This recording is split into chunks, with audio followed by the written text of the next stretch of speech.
So, I've been putting this off for quite some time, and I think we've all been putting this off for quite some time. And you know what? The time is now. This is the uncomfortable truth. We need to have that conversation about Black Lives Matter and its relationship with the LGBTQ. That's right, let's go ahead, take our hair down, and just let it all hang out. Because we can't just keep putting this off until the day after never. Let's have that conversation.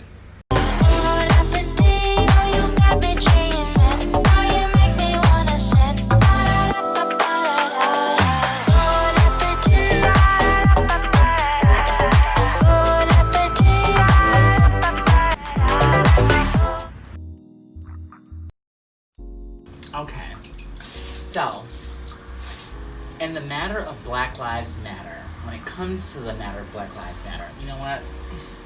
I'm gonna have to get me a nice, refreshing treat to really start this off with. Oh, my shit is all tumbling over. So I'm going to have a nice, refreshing treat as we talk about Black Lives Matter. So watermelon.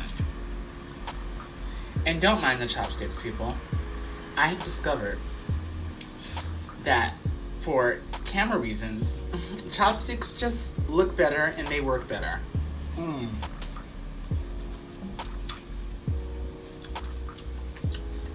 If you're wondering what I'm eating, it's actually a fruit salad, because everyone that knows me knows that I have to, do my fruit detox every couple of days because of the extracurricular activities I get into off camera. So this here is actually watermelon, apricots, which is really good for the skin. I've been using that since I was 18. And raspberries, and a few blueberries, and of course watermelon. So,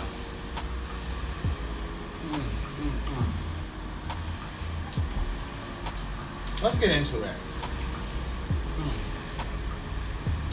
Do Black Lives Matter? Well, I'm here to tell you, mine doesn't. Mine doesn't until I'm dead. And even that's pushing it.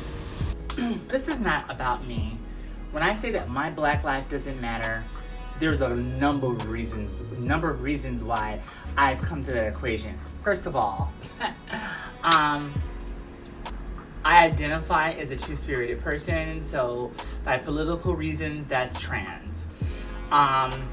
So that falls in the LGBT spectrum. And we all know that the Black community has had a long, very distant history with the LGBTQ community. I mean, if you really want to be honest, I think a lot of Black people that are experiencing some type of racial injustice at the hands of the white community, they feel more empowered when they can, put someone in the LGBTQ community, almost like to say, damn, I may not be white, but at least I'm not LGBTQ. I can oppress you and make me feel better. But no, seriously. I would have to say that in regards to this conversation, I know a lot of people are going to probably say, well, Black Lives Matter was not, focused on that. No.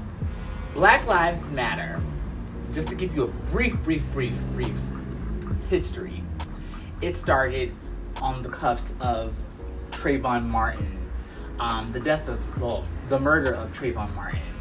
And it started off of the acquittal of George Zimmerman, who, when you really think about it, he was not a police officer. He wasn't even a part of the law. He was just some security guy within the community, I guess the apartment complex community where Trayvon Martin was killed. But that actual movement of Black Lives Matter actually started off of that, and it has worked really well as far as bringing visibility to a lot of the injustices within the police force, and the uncomfortable truth here in America. Now a lot of people will probably argue and say that that it was started for that, but then my rebuttal to that would be, okay, that's fine. However, 2 points I want to make. When there has been a LGBTQ black person or person of color that has been killed at the hands of law enforcement, they don't get the same attention as a George Floyd or a Sandra Bland. I wonder why. Oh! How's everybody doing out there? Alright, so this mic is a little bit loud, so I'm going to tone down my voice a little bit so everybody can actually hear me. So when we talk about liberation and we talk about freedom, I really don't know what that means as a Black American.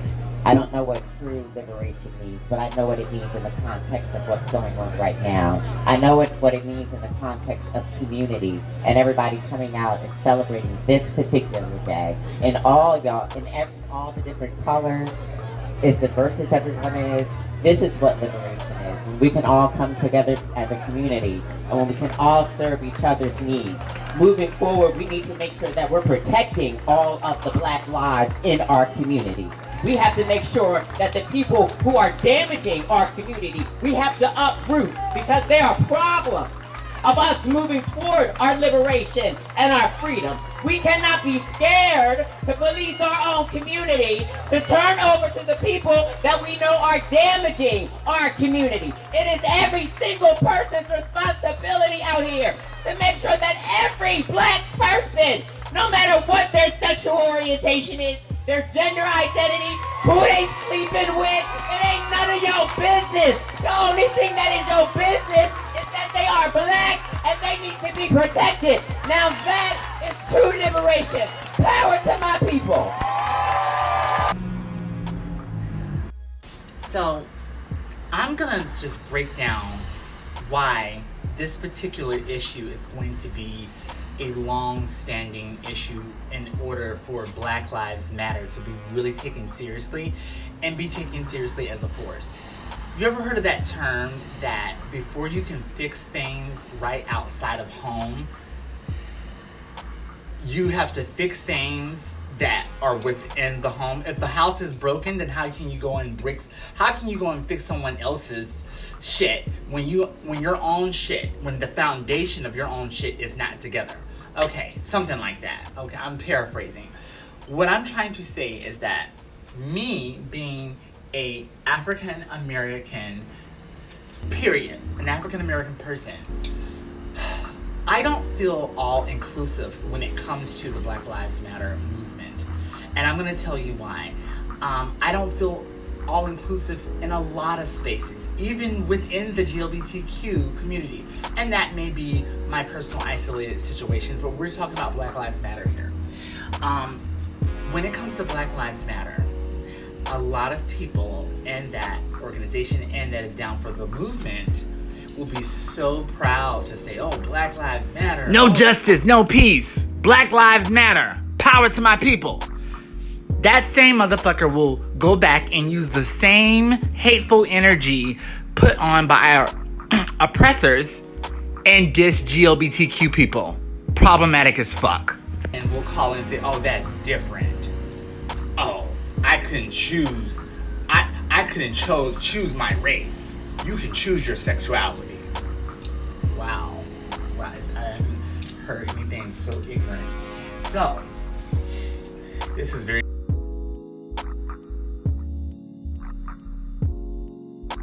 And bitch, don't tag me in the motherfucking thing, okay? I said what the fuck I said and I meant it. Bitch, you run around here secretly recording me. You need to be dead, bitch. I said it, bitch. The fuck?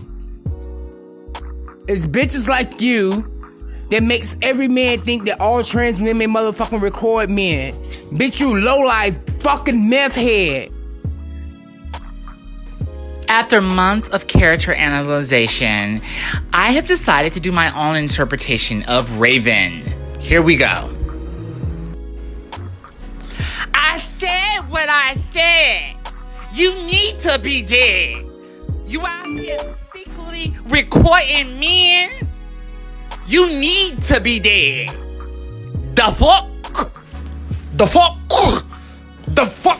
And bitch, don't be calling me. Okay, I'm gonna do it with more aggression this time. Okay? Alright.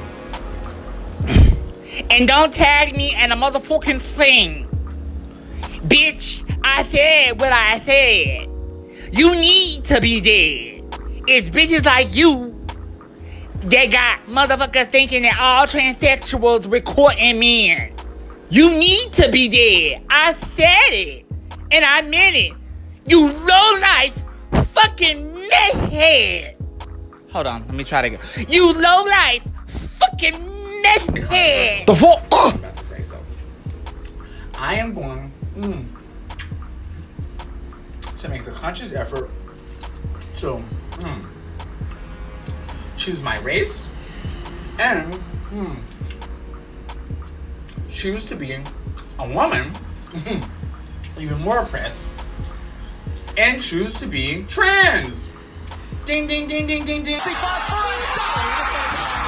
Congratulations! You just won a lifetime to be a black trans woman! A lifetime full of oppression, shitty outcomes, and always getting the short end of the stick. Congratulations! Triple fucked. And go through the years in pain of being outcasted, having men coming to my house late night with nothing but, an ass full of cum and a mouth full of cum to show for it, when they leave before, the sun breaks. Yeah, I know, TMI. So I'm gonna really make a conscious effort to do that. That makes a lot of sense. Here's how I'm gonna break this down. We in the black community, we have this thing called don't speak about it. It's very much like that Philly thing that Bill Clinton came up with, the don't ask, don't tell.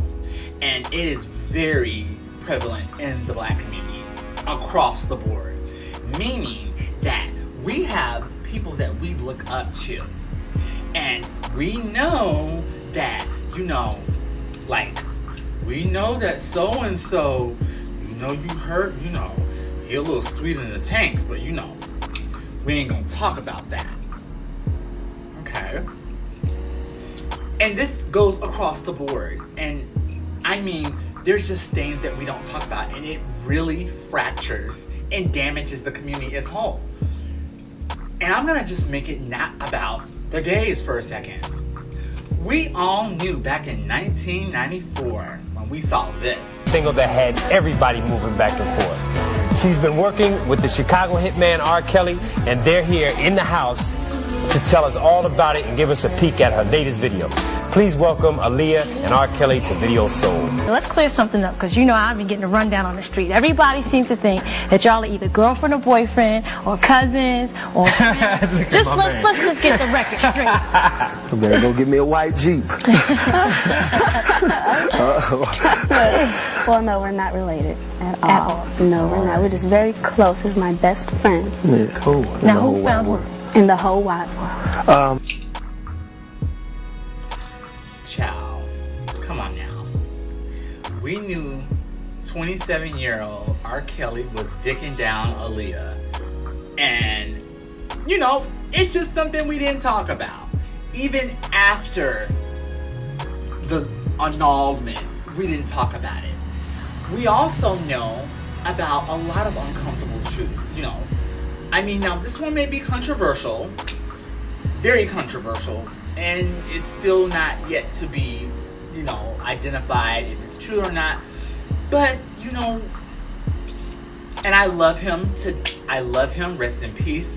but we all knew that it was a little strange and that there may have been some things that have gone on that were inappropriate when it came to Michael Jackson. But our love for him overpowered that, and we just didn't talk about that. The pop star seemed to be playing hide and seek. Joined by his travelling companion and 9-year-old cousin, he began throwing items to his admirers below. When you'd have sleepovers and you'd stay in the same room, in the same bed, did that seem unusual to you at all? No, because I slept on one side of the bed, he slept on the other. You understand why people would worry about that? Because they're ignorant. But is it really appropriate for a 44-year-old man to share a bedroom with a child who is not related to him at all? That's a beautiful thing. That's not a worrying thing? Why should it be worrying? Who's the criminal? Who's Jack the Ripper in the room? Very lightly, because it's a very touchy subject and it's dealing with my sister, and I wasn't able to talk about myself just yet. You have to be ready to come out and talk about these things. And it's a very sad story because Riri is a wonderful person, I must say, and she left home at a very young age. She left home when she was, I think it was 16 years old. And the reason she left is because my father would get out of the bed with my mother and he would get in the bed with Riri. And Riri would ask my mother, please mother, get help for him. And she wouldn't, she would not. So Riri had to leave home. There were times, of course, when my mother would say, Joe, not tonight, leave her alone, let her rest, don't get in the bed with her. And then Riri called me and she said to me, she says, Latoya, I have a question I want to ask you. I said, what is it, Riri? And she said, when I left home all these years, now this is just recent, all these years I wondered if Joseph ever sexually abused you the way he did me. Was it happening with you and Janet? And I couldn't answer her. And she says, please tell me, and I wouldn't. It's things that you don't talk about. And I can't say it any other way, but that is exactly what we're in. In this climate, we can't afford to just sweep things under the rug.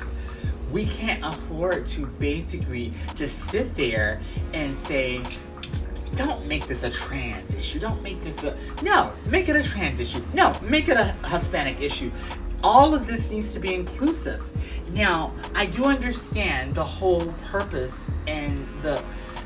I understand the whole purpose of how Black Lives Matter came about and to focus on the police brutality. But if we don't talk about the black on black violence, if we don't talk about the #1 killer of black trans women are black men, you know, if we don't talk about that, it's going to continue to happen.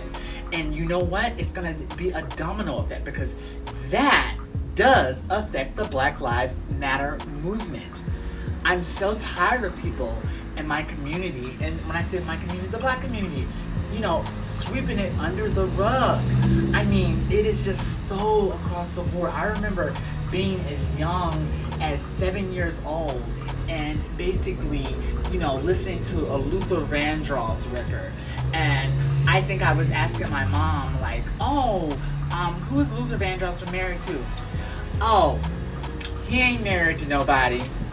You know, we gonna just leave that alone. But you know what they say. I know, Mom, I don't know what they say. Cover your ears.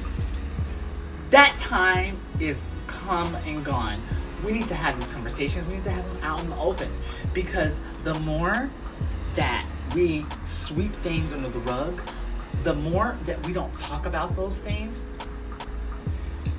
we give birth to the very thing that we're trying to eradicate. We give birth to hate, and I'm going to tell you how. That young black man that basically, and that young black man that kills that black trans woman, he, 9 times out of 10, he's killed her because of the fact that he can't come to terms with the fact that he was with someone that other people will consider a homosexual relationship. And we know in the black community, you can be a killer, you can be a pimp, you can be a hoe, but the worst thing you can be is a faggot. Oh my God, you know, it's just like that. So he has no one he can talk to about this. And this is where the NWS comes to a pinnacle to where he snaps. And sometimes he takes it out on the one that he cares about, which is the trans woman. Hey, no one's gonna miss her anyways, and I can't let her get my secret out. I have been in a position multiple times where I've had a man that was in love with me threaten to kill me, and I believed him. If I was to go forward and go public with our relationship, and that's not a fun feeling. That's not a fun feeling. And I accredit this to the homophobia that is breeded and birthed in the black community by sweeping things under the rug. I don't tend to be a psychic. I don't tend to be a know-it-all. But Black Lives Matter is a long-term movement. It's not going to work, and I'm going to tell you why. They've done a great job with bringing visibility to racial injustice that we did not know about, or some of us did know about, but on a bigger platform and bigger spectrum, to where you can't deny it because you have video evidence of it, and then things of that nature. However, when something expands and becomes bigger, it can no longer stay in that same space that it started in. Just like a plant. As a plant starts to grow, you have to take it out of this pot and put it in a bigger pot. Okay. You see where I'm going here? Okay. Now, for some of you people that are a little, slow, you're gonna have to really catch on to what I'm saying here. We want to put this in slow-mo. All you millennials. I'm just playing. I love millennials. I love millennials. I mean, you guys have some of the best ideas and best time-saving efforts. So, I think that long-term,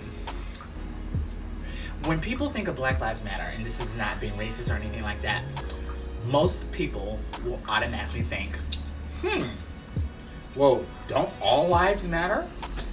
Because that's what they hear.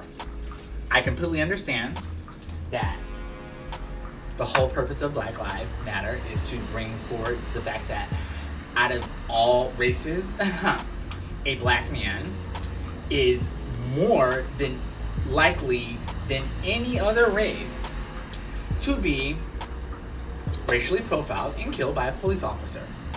Okay, you got that, right? Well, here is where you got to bring it all together, because now we're starting to see different examples of it's happening outside of just Black lives. It's happening to Latino lives. It's happening to Asian lives. It's happening to white lives.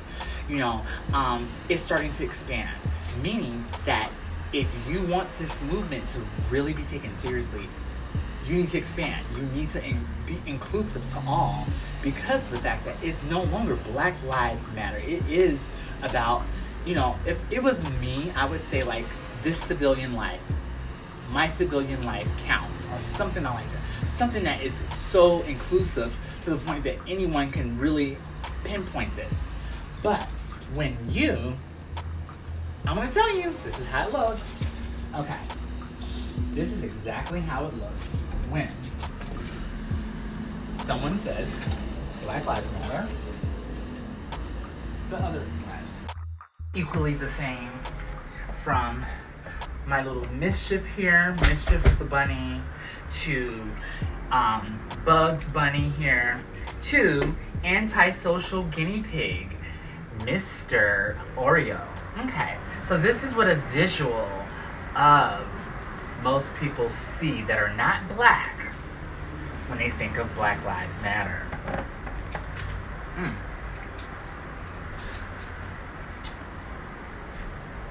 You get a carrot, rabbit. You get a carrot, rabbit. You don't get a carrot, guinea pig, because rabbit lives matter way more. Your life matters too, but rabbit lives Rabbit Lives Matter more. I do want to point out one thing, that Black Lives Matter has really put this whole thing about police brutality on a international visibility platform, to where everyone is well aware of it now. And that's great. That is awesome. But we can't move forward until we talk about what we keep sweeping under the rug. And that is the hostility within our own community, the blacks, toward, the LGBTQ, particularly the T.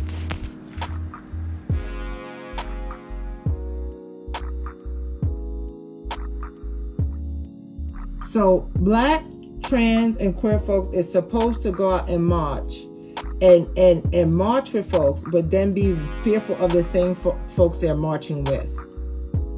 How does that sound? Because maybe I got to contextualize it in different ways. Black, trans, and queer folks must march for our lives and be very fearful of the same people that they're surrounded with. That doesn't make sense. That's not ideal. What I'm trying to say is that the way that any change is going to happen is that you start thinking outside of the box. You start catching the tea on how things operate. Meaning, I'm going to just say it out really straight to the point. The reason that police brutality happens, and it will continue to happen, is because we are under the United States judicial system, the justice system that is built on people, power players that are on the up and ups. That does not mean that nothing is impossible to, get justice done. Let's see if I can break this down in another way. Okay. When you have a platform, okay, I'm gonna be really, I'm trying to make this as simple as possible in a language that everyone can understand. Okay, here in America, every single industry, mostly every single industry, has a rabbits has someone or an organization that makes sure that everything's on the up and up, that is usually independent of the main industry. The Food Administration industry, the FDA, makes sure that everyone that puts out products for public consumption is on the up and up. That's what food inspectors and things of that nature are there for. They're inspectors when it comes to the car industry, making sure that everything is safe. I also believe that mostly every industry has some type of inspector or some type of system put forth so that system can operate and can be, free of a monopoly. I guess that's the best way I'm trying to say it. And that's why even with the cell phone companies, I think that, people can relate to this. AT&T was dominating the situation at one time. And I'm paraphrasing, but I remember at one point in time, this is way before my time, the telecommunication industry had came in and said that, you know what? You guys need to branch out, or something else needs to happen, because you can't have full domination of this. God, I wish somebody would do that with Facebook. Ugh. But anyways, when you have the police, okay, that is a organization, that is a system that has no authority. Not the FBI, not the CIA, they're independent agencies. So, when you have that system put in place, you have people that are in the positions of power, judges, people in higher positions that, I'm just alluding to the fact that, if you got this, you can influence and get your way and get things done. Okay. So that creates a system and an environment of corruption. Hello. So therefore, they justify it some way that you're a civilian. I had to use force and I'm a police officer. End of story. That's problematic. It really is. Because there's really no one above this person that's going to do that and say, oh, you're wrong or whatever like that. And that is the problem. The police officers, the police, and I love police. Let's be, blue lives do matter. Hey, I've called them quite a few times when I've had a situation over here. I had to get a trade up out of here, get his black ass up out of here, honey. So, I'm very grateful for the police. However, you gotta call people out, and I'm a straight shooter, just like how they shoot black people. I'm a straight shooter. I'm gonna shoot it to you with the facts. Okay, so a lot of you guys may be familiar with Jeffrey Epstein. If you haven't, you should check out that Netflix series. That will really explain a lot of things that are going on. Okay, so I'm gonna just speak like from a generic term. I'm not gonna use his case because I don't need nobody coming and looking for me and the child, whatever. So I'll use myself. Okay, let's say I'm a police officer. And someone died in my custody. Now, I killed a person and I had to use force because of the fact that it says in my badge of honor to provide and to protect. And if you look at every single one of these situations from Eric Garner, when you look at the situation of Mike Brown, mostly everyone that has been shot unarmed by a police officer, was the main thing that every police officer had in common? They said they feared for their life. So when you have a system that is set up for you as a police officer to get out of jail ticket for free, all you have to do is say, I fear for my life. No one's gonna question that because there's no one above there's no one above the police is gonna say, oh, well, how can you not fear for your life? What I'm trying to say is that you start the change by changing a 200-year-old system that has never been challenged.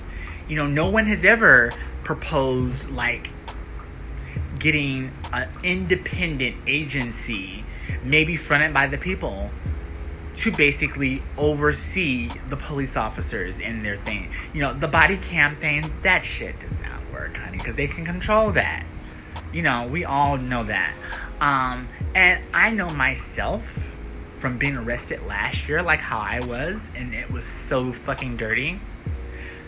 I think the thing that makes me uncomfortable about being a person of color here in the United States is that experience led me to believe last year when I was falsely arrested that when you get in jail, you're in their world. There is no one that's going to save you. There is no one that's going to say, oh, they didn't play fair. Because guess what?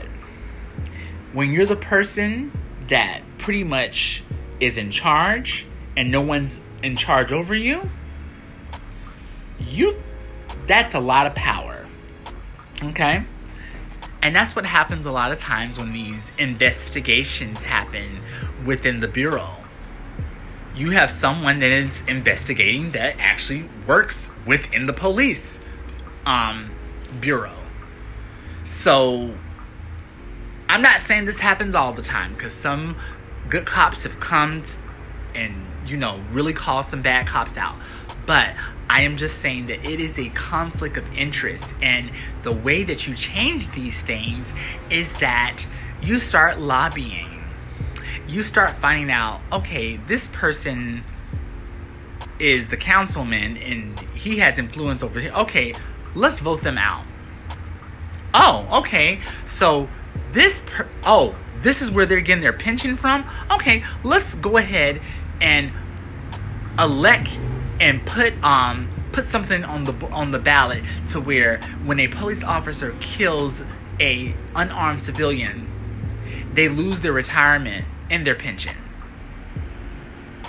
and go to prison and death sentence. I'm just saying these are things that just ideas, because I'm not saying I love the police, but I appreciate the police, because child, over here, honey, I've had to call them more than a couple of times when I want to tell you guys that you guys don't get an appreciation from me as a cook. I know I've had previous incidents where I have, kind of dropped the ball. I actually dropped the watermelon a couple times. The watermelon, like, in the refrigerator, at least for a good, I would say, 6 hours or so. I mean, oh, shit. Okay, that was not supposed to happen. You see how that's hollow? So that lets me know that this is going to be a nice, fresh watermelon here, honey. And you can always tell that it's going to be fresh because of the fact that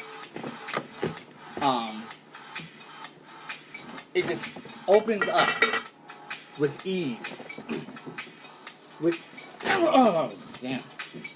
Okay. See? That is, that's a nice fresh watermelon there.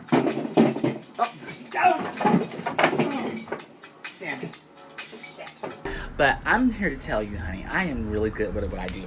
I made these really good bomb-ass smoked turkey legs. And, yes, honey. I know how to cook. Look at her, honey. Look at her.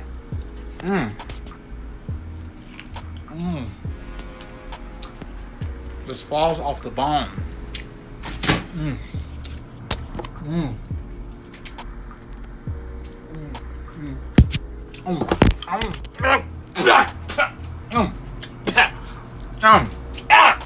Cut this off now. And that completes another episode. Oh, whether you're in Times Square, whether you're in the boondocks of Alabama, please make sure that you are well protected. Because in this climate that we're in, yeah, that's all I gotta say. It's every woman, every man, every person for themselves. As always, like, subscribe, share, voice. Until next time.